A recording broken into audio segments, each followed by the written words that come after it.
Hi everyone. In this video, we will continue our discussion of uniform convergence and its consequences. In the last video, we finished by observing that if we have a uniformly convergent sequence of continuous functions, then their uniform limit must also be a continuous function. In this video, we will examine how uniform convergence interacts with both integration and differentiation. So to begin, let's look at theorem 2.67, which says that if a sequence f sub n of continuous functions converges uniformly on an interval ab to a function f, then the limit as n goes to infinity of the integral from a to b of f sub n of x dx is equal to the integral from a to b of f of x dx, where f of x again is just that uniform limit of the f sub n's. So before we prove this theorem, we first want to just make a few observations about what the theorem is actually saying, as well as see how this works in practice. So if I look at this theorem, right, on the left-hand side, I see I have a limit of some sort of sequence here. Now, what sort of sequence is this? This is the integral from a to b of f sub n of x dx. So if I look at this, this is for each n, it's just a real number, right? I take my first function, I integrate it from a to b, right? I take my second function, I integrate it from a to b. And each time I get back a different real number. So I can think of this as being some sequence of real numbers. And what I'm saying here is that the limit as n goes to infinity of this sequence of real numbers is just, well, again, my f is just my limit function, right? So this is just some value L, right? Now, another way to view this, and the reason I have this written in a couple of different ways, is another way to view this theorem is to say that this allows you to interchange an integral and a limit, assuming that these conditions are met, right? That each of the f sub n's is continuous and that they converge uniformly to a function f, right? But then another way to view this is simply that I can interchange the limit and the integral in this case. And another way to think about that, the integral in a lot of ways is another type of limit, right? It's a limiting operation. And so what this is telling us is under what conditions we're allowed to swap the order of these two limits, right? All right. So in order to make sense of this, what I want to do first is work through a particular example. So in this example, let's take f sub n of x to be equal to x plus sine of nx divided by n on the interval from minus pi to 2 pi. Now, if we look at the second term here, we've actually looked at this sequence of functions before. We've actually shown that this converges to 0 uniformly on the entire real line. Okay, so since it converges uniformly on the entire real line, it also converges uniformly here. This other term does not depend on x, or sorry, does not depend on n at all. So that means that this entire sequence of functions, f sub n of x, these converge to x uniformly on actually all of r, but again, we're just looking at minus pi to 2 pi here. Okay, so this sequence of functions does converge uniformly. It converges uniformly to x on this interval minus pi to 2 pi. So thinking about this in context of the theorem, let's first look at the integral from minus pi to 2 pi of f sub n of x dx. Okay, so that's going to be the integral from minus pi to 2 pi of x plus sine of nx divided by n dx. Okay, so in order to evaluate this, I simply want to find an antiderivative of this with respect to x, and then evaluate at the endpoints. So antiderivative of x is just x squared over 2. Here, if I take an antiderivative, I'll get a minus cosine of nx divided by n squared. And now I'm going to evaluate this at 2 pi and at minus pi and take a difference. And I don't want to belabor this too much, so I'm going to go through this fairly quickly. So evaluating at 2 pi, I'll get a 2 pi, or sorry, a 2 pi quantity squared, which is 4 pi squared divided by 2, minus cosine of 2 pi n. Well, for every value of n, cosine of a multiple of 2 pi, right? The n is just giving me a multiple of 2 pi. That's always going to be 1. So I'll get a minus 1 over n squared. So that's everything evaluated at 2 pi. Minus evaluated at negative pi will give me a pi squared over 2. And then I will get minus, and if I plug in a minus pi here, cosine of minus pi n, that's the same as cosine of pi n. And that is the same as minus 1 to the n over n squared. Okay. And I can clean this up just a bit. This will be 3 pi squared over 2 minus 1 over n squared plus minus 1 to the n over n squared. Okay. Now notice here, if I take a limit, then I take the limit as n goes to infinity of the integral from minus pi to 2 pi of f sub n of x dx. It's the same as the limit as n goes to infinity of this.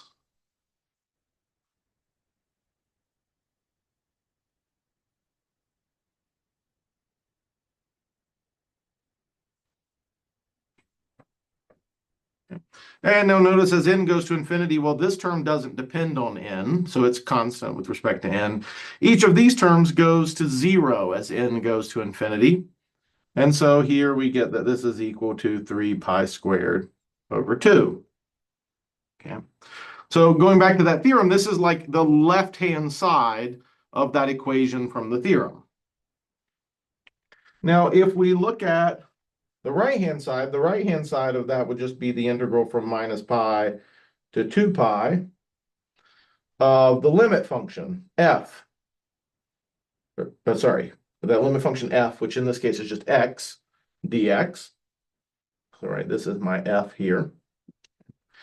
And this will simply be x squared over 2, evaluated at 2 pi and minus pi, which if I evaluate that, I will get 3 pi squared over 2, right? And so what this theorem is saying, right, is that I have to get the same thing here and here.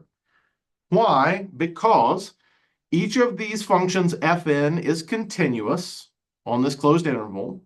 On this closed interval, the f sub n's converge to f, which in this case is x, uniformly. And therefore, the limit as n goes to infinity of the integral from minus pi to 2 pi of f sub n of x must be equal to the integral from minus pi to 2 pi of f. So what this is saying in a way is that, that integrals must be preserved when you have continuous functions that are converging uniformly to some limit function. Now, we've also seen that an example that shows us that the uniform convergence is in fact a necessary condition here, right? So we saw back when we were first looking at sequences of functions and we looked at those marching triangles, okay? So if you will remember those marching triangles, each f sub n was a triangle that had area 1/2 underneath it. Okay, so in that case, for the marching triangles,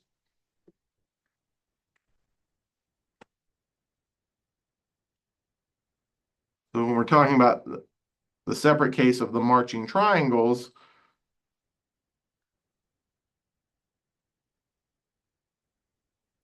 right, there we had each of the f sub n's, each one of them had area 1/2, right, because they were triangles with base 1 over n and height n, right? So the area was 1/2 base times height. So it gave me 1/2. But the f sub n's converged to the 0 function pointwise. And obviously the integral of the 0 function is just going to be 0. So in that case, you do not have, right, the limit as n goes to infinity, the integral from 0 to 1 of f sub n of x dx.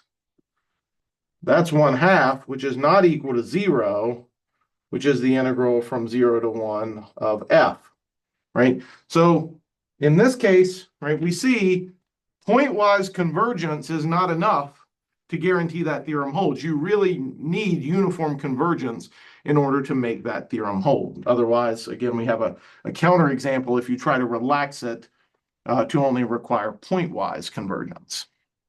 All right. Now, let's look at the proof of this theorem. The proof will also help us understand why we really need uniform convergence.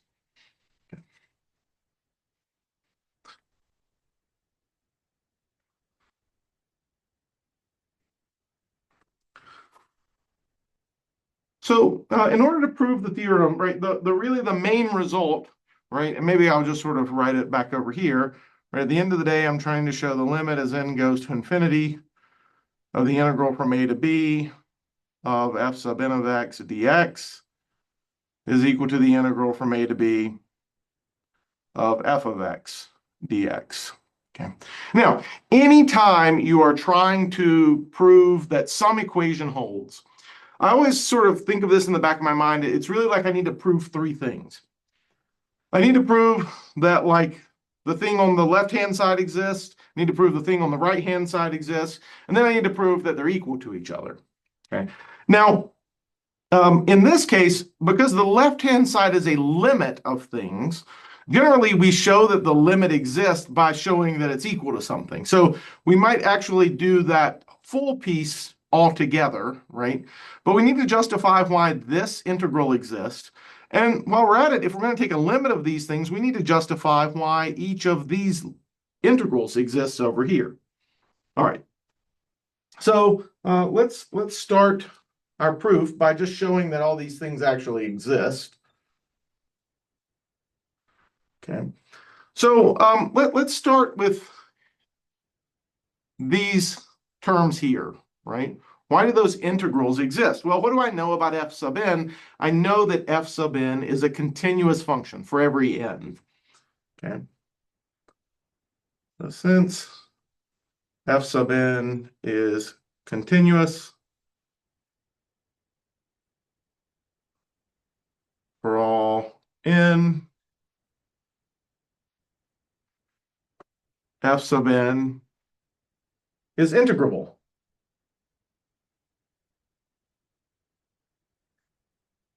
for all n. Okay. Right? We proved back when we were talking about integration that every continuous function is Riemann integrable. So great. Now, how do I know that this integral exists? Well, since each of the f sub n's is continuous, further, since each of these is continuous and since f sub n converges to f uniformly,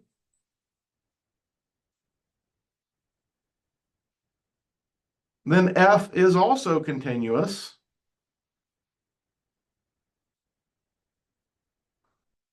And hence integrable.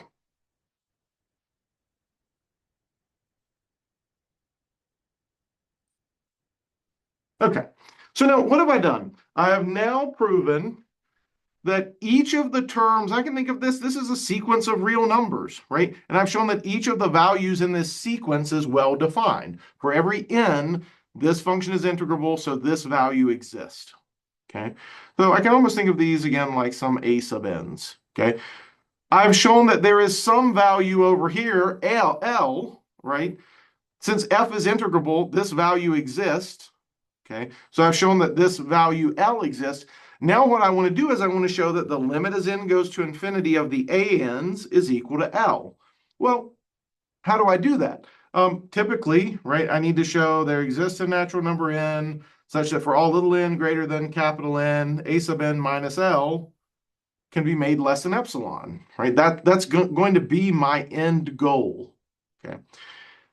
Now, somewhere along the way, if I want to show that A sub n minus L is less than epsilon, let's see, that means I really need to show, so over here I'm just sort of sketching out some ideas. So I really need to show A sub n, so integral from A to B of f sub n of x dx minus L, that's the integral from A to B of f of x dx. I want to show this is less than epsilon. Let's see, I could combine these a little bit. So let's see, this is the integral from A to B of f sub n of x minus f of x dx is less than epsilon. And now I realize, oh, okay, I probably somehow want to figure out some way to bound this difference. And that difference is exactly what pops up in my definition of uniform convergence, right? So I probably need to use the uniform convergence of the f sub n's to f again to help me somehow bound this. Okay? So well, let's see. What could I say? So now I'm going to get into trying to prove this. So since f sub n converges to f uniformly, oh, we're going to need an epsilon. I haven't written that in yet. So here, let epsilon greater than 0 be given. Yeah. Now, since f sub n converges to f uniformly, there exists a capital N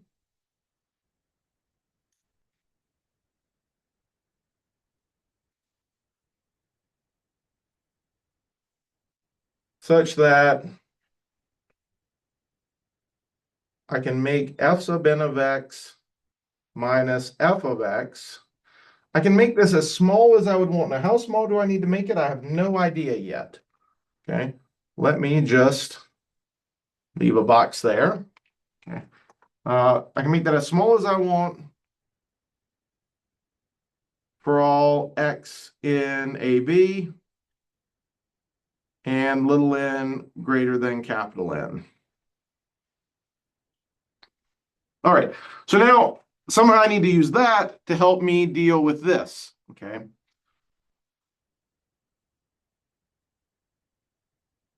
So then for all little n greater than capital N, okay, let's look at this quantity. So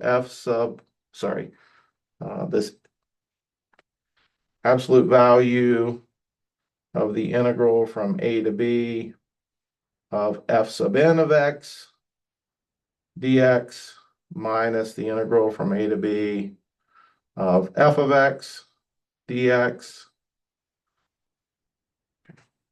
Now let's see, this is the same as we said earlier. I can bring this here, combine these two integrals. And now let's see, I can move the absolute value inside the integral. When I do that, that actually makes this larger. This is less than or equal to the integral from A to B of absolute value of f sub n of x minus f of x dx. Okay, and now this quantity, it's the same thing sitting here. So I can use whatever estimate I put here. Now, let's think about this. I'm going to put something in this box that I want it to be a constant. I want it to be at least independent of x, right? I want it to be a constant with respect to x. And when I put it here and then integrate it with respect to x, then what's going to happen? Well, I'm just going to get that constant times b minus a. So you can sort of imagine here, just go ahead and put in here the integral from a to b. I'm going to replace this with, sorry, and this is actually a strict Well, I'm just going to replace it with the blue box. Okay. And if I do that, again, if this blue box contains something that's a constant with respect to x, then the integral is just going to be whatever's in that blue box times b minus a. And I want that to be equal to epsilon, because then that'll finish my proof, right? Then I will have shown, if I can do this, then I will have shown that I have found a capital N such that for all little n greater than capital N, a sub n minus L is less than epsilon. That proves that the limit as n goes to infinity of the a sub n's is equal to L, which is what I want to establish here. So what needs to go in this blue box? Well, I just work my way backwards, right? So if I look here, sorry, I've gotten my caps switched up on my markers. If I look here at this last box down here, I say, well, I need something that something times b minus a is equal to epsilon. I guess I need that to be epsilon over b minus a.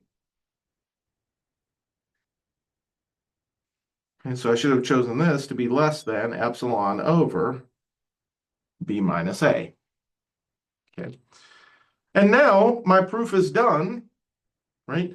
Because now I've shown again for all little n greater than this capital N, and I've explained how to choose that capital N up here.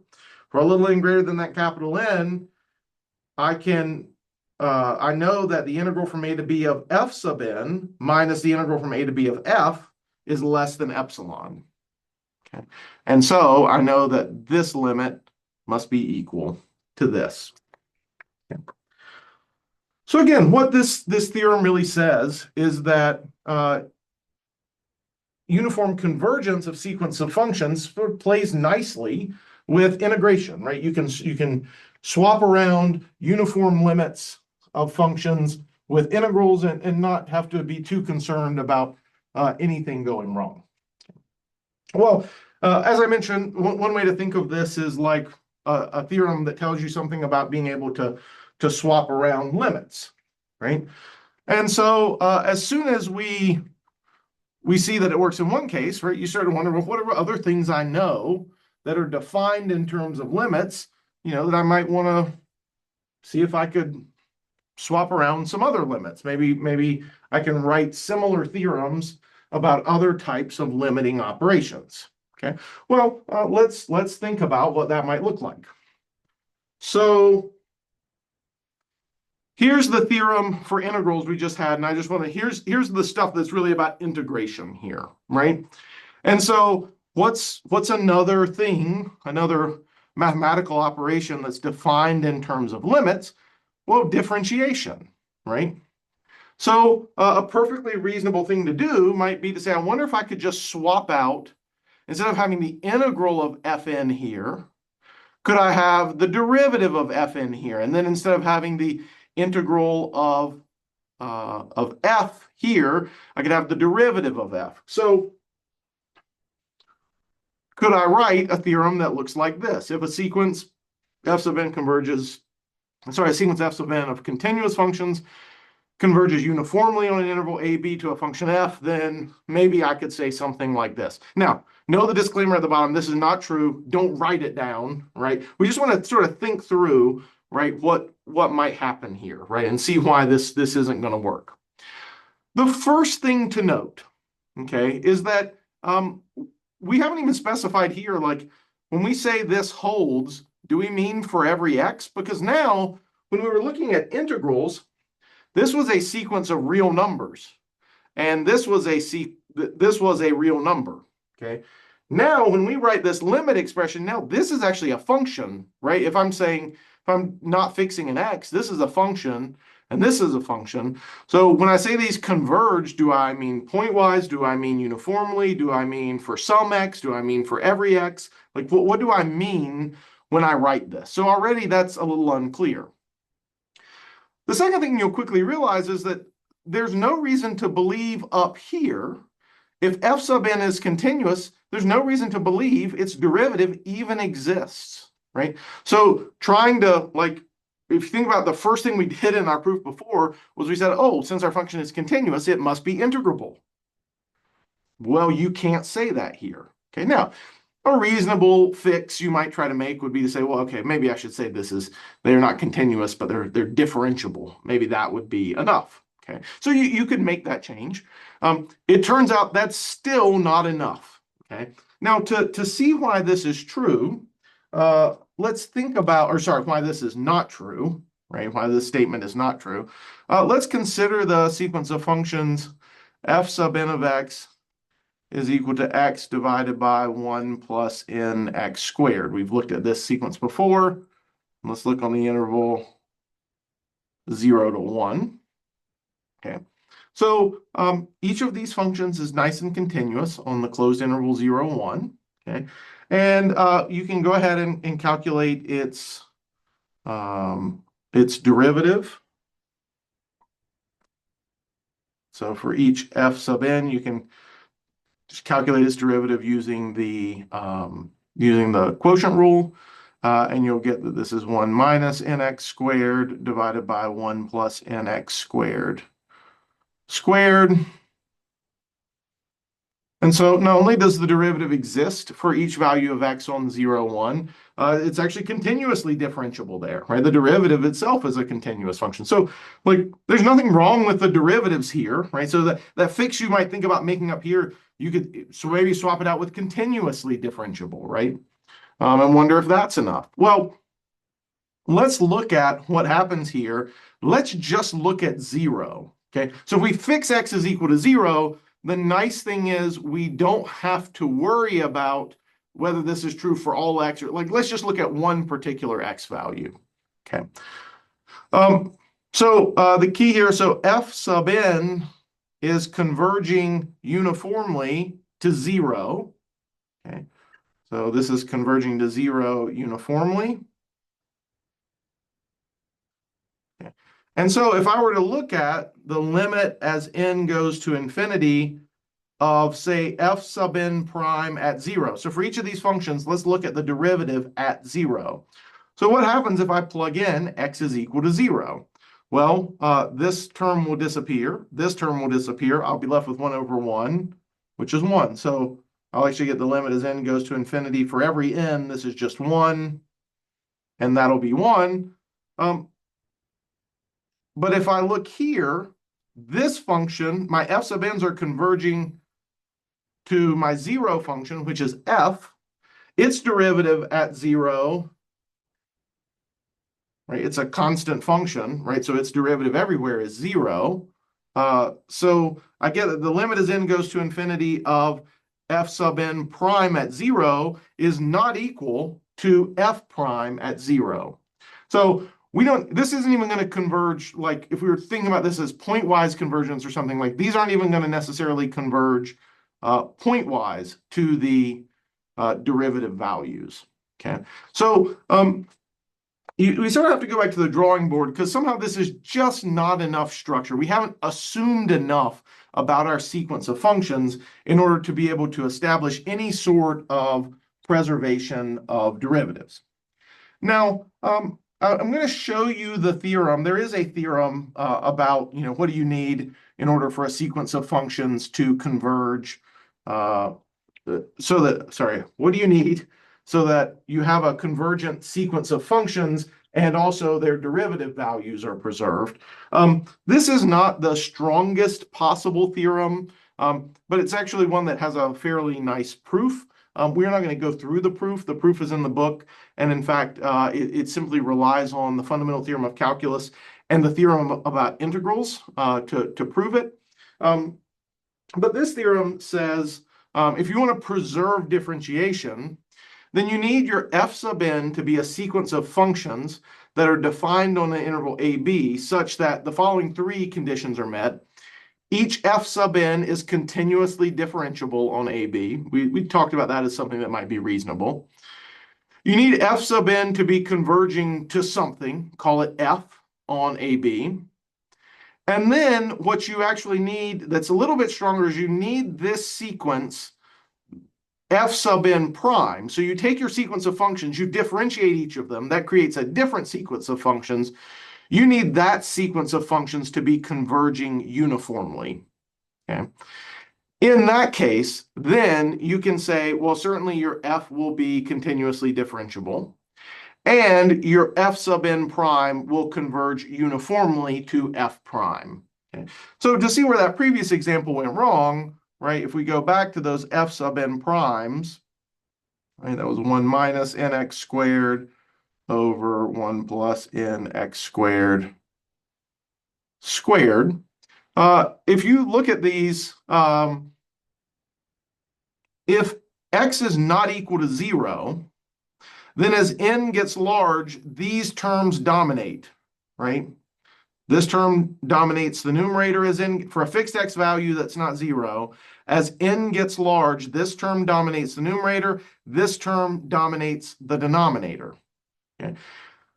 But this term has a higher power, right? It's nx squared squared. So it gives me like an n squared. This is like just an n, because n times x squared. Okay, so this term will actually dominate, and this will all go to 0. So f sub n of x here is converging to the function that is 0 if x is not 0. But if x is equal to 0, this is just going to be the constant value 1. So it's 1 if x is equal to 0. Sorry, these are the f sub n primes. Okay.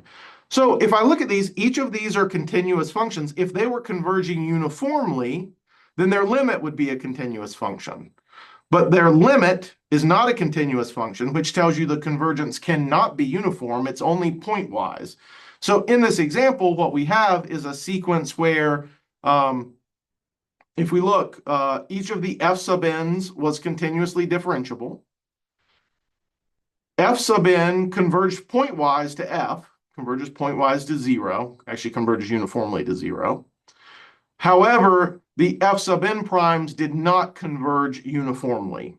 Okay, that's what fails in this example. So this is the one that I think is a little, this third condition is the one that's a little sneakier to see, why you need that. But it is, again, a necessary condition here in order to ensure that the f sub n primes converge to f prime. Now, we have really covered everything there that we want to say, at least. Certainly not everything there is to say about sequences of functions. But what we want to spend the last little bit of the course doing, and we'll cover this in the following videos, we want to look at what happens with series of functions. Now, as we saw with sequences and series of real numbers, we really just think about convergence of series by looking at the sequence of partial sums. So in a lot of ways, we could say, well, we've already said everything. You just convert these statements all into the language of series, right? So instead of talking about just a regular sequence, you're looking at the sequence of partial sums and when does it converge and in what ways does it converge. So in one sense, you could say, well, we've already done that. I could just convert this over. I do think it's valuable to spend some time doing that, though, right? To actually go through that process and to see what sorts of things we can actually say about series then. In particular, this is important because if you ever end up teaching a Calculus 2 course, for example, you'll spend a lot of time talking about Taylor series, right? Which are just series of functions. They're series of nice functions. They're series of monomials, right? But oftentimes that language that's used in discussing Taylor series is series-specific language. So we really want to see what does it look like to take these theorems that we've written about sequences of functions and convert them into statements about series of functions. So for example, a common thing to do is once you have a Taylor series, you find its radius of convergence, right? You determine what happens at the endpoints. And then you know that wherever that Taylor series converges, you can integrate or differentiate term by term.